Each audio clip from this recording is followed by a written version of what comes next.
Assalamualaikum warahmatullahi wabarakatuh. Kita lama tidak mengudara dan sapa-sapa buat kawan-kawan kurang lebih hampir 2 minggu. Kembali lagi dengan saya Mas Prengos bersama ngobrol santuy, diskusi, ngopi dan aksi.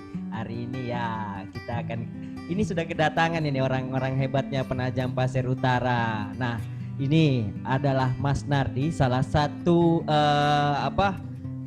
pemuda Penajam, walaupun tidak asli Penajam, yang kebetulan dia tinggalnya adalah di Marangkayu. Ya, Marangkayu itu informasi yang saya dapat, berawal dari sebuah PHK. Ternyata PHK itu bukanlah suatu penderitaan, yang ternyata bisa melahirkan suatu keberkahan, di mana kreativitas itu muncul pada saat kita terhimpit dan terjepit. Ya, kita langsung sapa saja.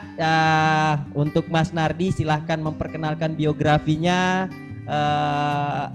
Biografinya dulu deh, kepada Mas Nardi, silahkan. Ya, assalamualaikum warahmatullahi wabarakatuh. Waalaikumsalam warahmatullahi wabarakatuh. Terima kasih atas undangannya untuk malam ini. Untuk perkenalkan dulu, nama saya Nardi. Ya, saya kelahiran di Jawa, Jawa ya.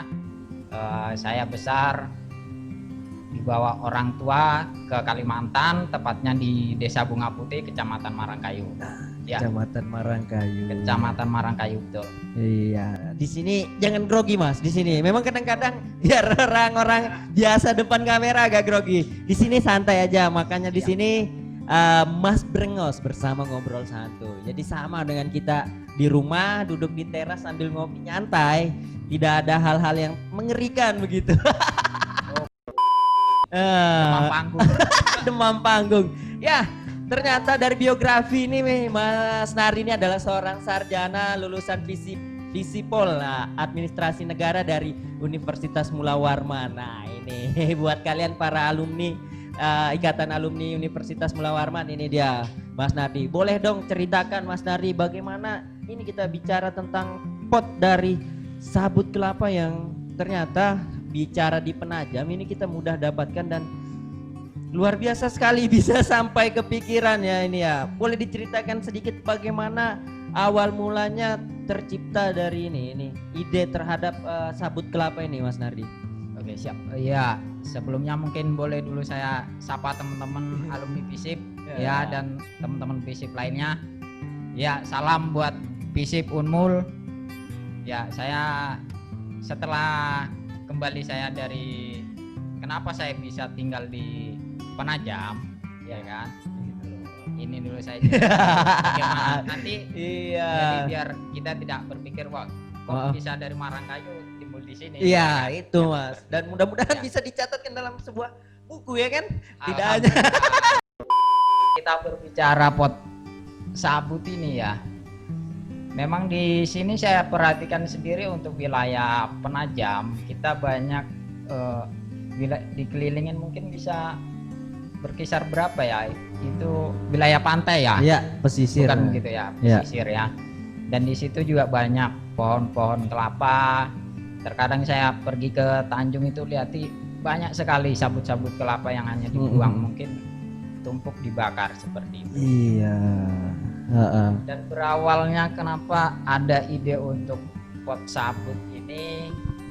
Kan di rumah juga mertua hobi kembang ternyata Mas. Oh ternyata ini ya, selain sepeda pada bulan-bulan ini saat kita pandemi juga ada demam-demam bunga ya. Banyak orang-orang sampai juga ada cerita dari netizen bahwa maling bunga juga banyak sedang berkeliaran.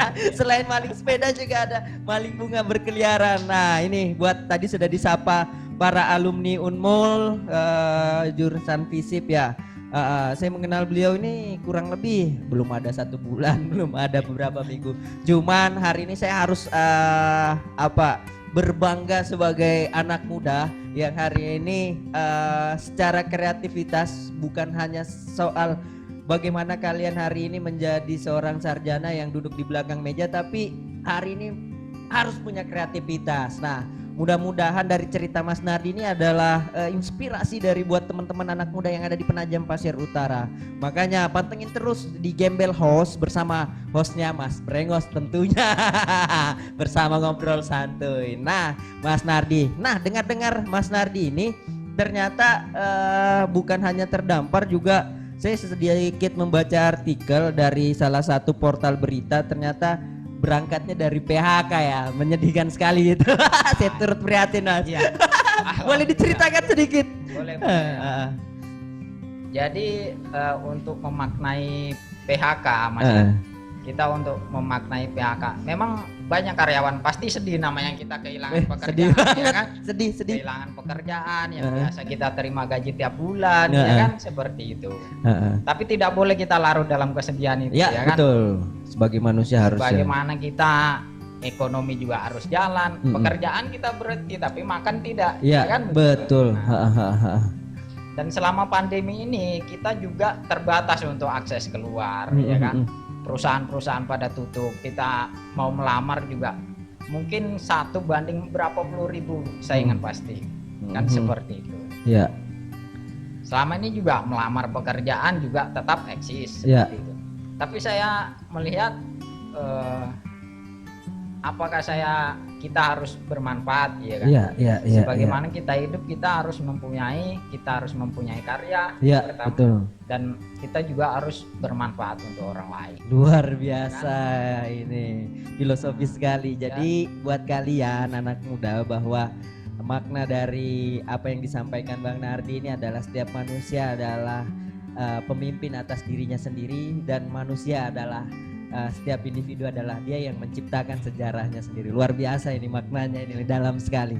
Nah, boleh dong sedikit, tadi sempat saya potong, berangkatnya dari PHK yang kemudian mertua itu hobi menanam kembang. Nah, bagaimana ini bisa terbesit sedikit, bisa kepikiran terkait dengan ini, pot dari sabut kelapa ini?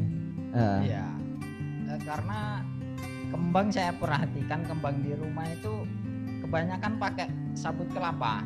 Oh, Tapi gitu. sabut kelapa yang setelah kita kupas, ya. Ya. Setelah kita kupas jadi seperti itu, ya kan? Bulat. Iya. Nah, itu langsung dipakai. Iya, kan? iya. Langsung digunakan. Nah, di situ saya terbesit, dan mama juga orang tua kegiatan di rumah, terkadang kita ambil kelapa, kupas, sebagian hanya dibuang, ya kan? Iya. Nah, di situ saya terpikir, selain untuk ini apa sih, ya kan? Iya. Selain apa yang bisa diolah dari sabut yang bertumpuk di belakang rumah ini. Di situ secara tidak langsung ya saya kita online lah searching apa manfaat yang bisa digunakan dari sabut kelapa ini. Oh, begitu ya. Di situ mulai timbul. Nah, ternyata saya mendapatkan suatu aman bahasanya sabut kelapa bisa dibuat untuk pot, sebuah pot.